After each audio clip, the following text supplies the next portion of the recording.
Okay, so I'm using I think it's called the Watercolor Rider-Waite Smith. I've looked all over, can't find a box for it to show you, so I'm thinking that it just came in a regular old nothing box, but I'm pretty sure it's called the Watercolor. Yeah, actually, I do remember. And I literally just found it on Amazon. So anyway, as you can see by the title, this reading is for Sunday, September 1st.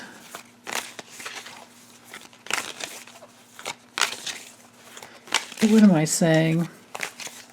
Rewind. Sunday, September 4th. And here's the first card. Ooh, it's the World. Wow. Yay! Let's see. What other card wants to pop up? This one right here. Oh my goodness, what a great combination there. The World, the Ace of Cups, and this one right here. The Eight of Wands. Wow. This could turn out to be one of the best days ever. I hope so. I really hope so. With the World, this is a card of success. Of course, something has come full circle and is complete to where you feel that you're done. Sometimes it's about traveling, though. It could be a travel day. For some, major celebration around something that's complete, or a group of people coming together and you're just having so much fun. I absolutely love this card. It's just one of the best. If it's nothing about any of that, it has everything to do with being complete and whole within your soul and spirit, body, mind, everything all together, nothing separate. You are complete and you're whole, and you can feel it and you know it. And with the Ace of Cups, that brings in some new beginning. You know, you have a completion and then there's a brand new beginning. Well, there's, I don't know that there's any such thing as completions and endings, because it's all one continuous loop of consciousness. But we do finish things on the earth and we do start things on the earth, right? So, but I kind of see us all as this way. This could just as easily be called the Universe card, right? They just didn't use that type of language back then. Back in the 14th century, when these cards were created. Well, at least the first deck, but anyhow, well, that's another squirrel distraction coming through in my head, and I'm just going to let it go and open up, because that's what the Ace of Cups is all about, opening up to a new beginning. Again, both of these cards can have to do with celebrating, and it could come through really quickly with the Eight of Wands. But with the Ace of Cups, it's going to be something that feels really good, something that you want, something that could turn into more and more and more and more.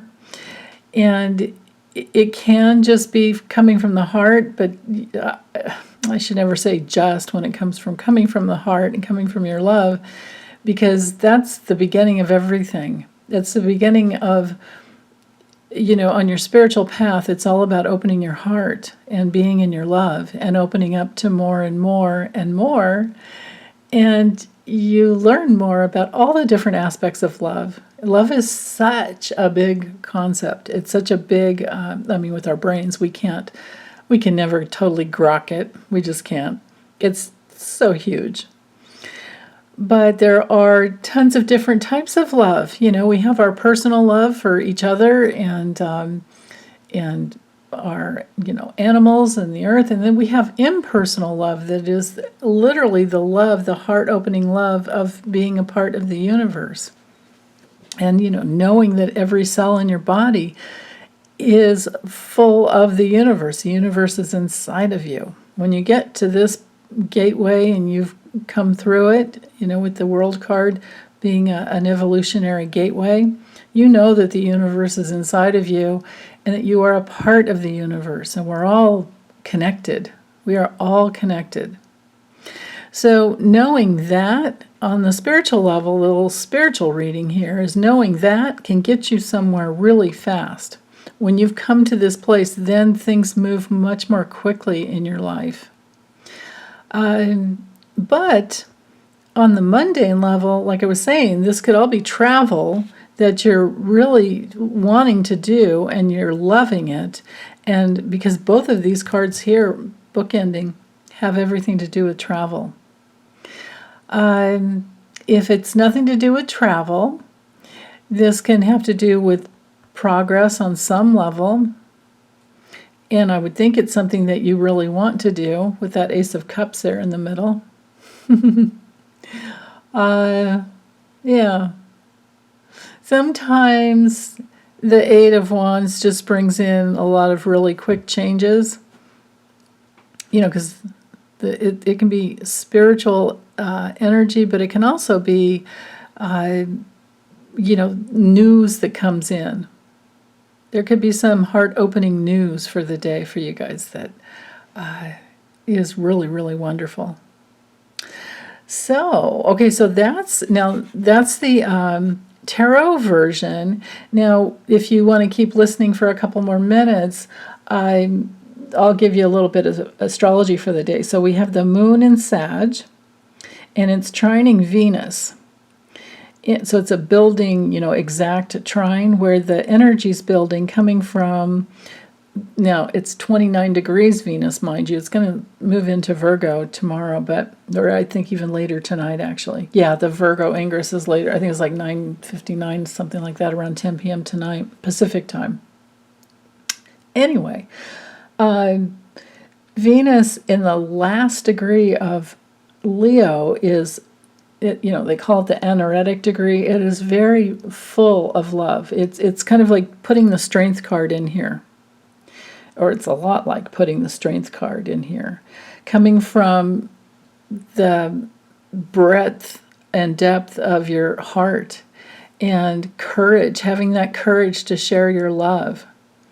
So that's trining the moon today. And the moon is building and gathering energy from Venus, so from the heart. So now I'm looking at these cards going, oh yeah, it makes total sense. Total sense. And looking at the cards further, it's like, grab it, go with it, because we're moving into Virgo season really quickly. And Venus and Virgo won't feel the same. It just won't.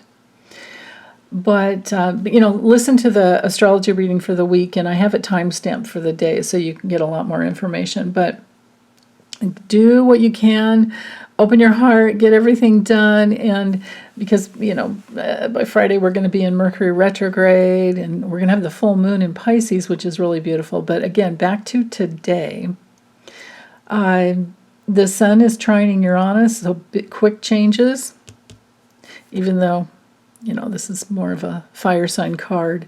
The Virgo sun is trining Uranus, so it's all about new things that are coming through, breaking out of our boxes, an easy flow of energy where we can reinvent ourselves on some level, and maybe even invent something on the physical level, because Uranus is in Taurus, is in very earthy Taurus, which is all about manifesting.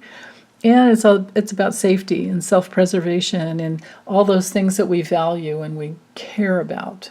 It's also about bliss. So there's a lot of energy for feeling bliss in the body and healing anything from the past, forgiving and letting go, which transforms the past, because there's that connection up to the south node, from the sun to the south node. There's a sextile there. And then we also have opportunities all week long for major soul healing, doing a lot of deep soul healing. So make sure you take advantage of that. The moon is also trining Chiron, again, which gives that energy there for healing the soul. Healing the deepest inner conflict, which releases your gifts. That our job is not to try and become someone that we're not, and we're trying to be somebody better. It's never about that. We are already whole and complete and perfect inside. And our job is to excavate that buried treasure. So I hope you guys have a wonderful day, and I'll see you, or I'll be back. I won't see you, but you'll see the cards, and I'll be back for Monday. Okay, bye.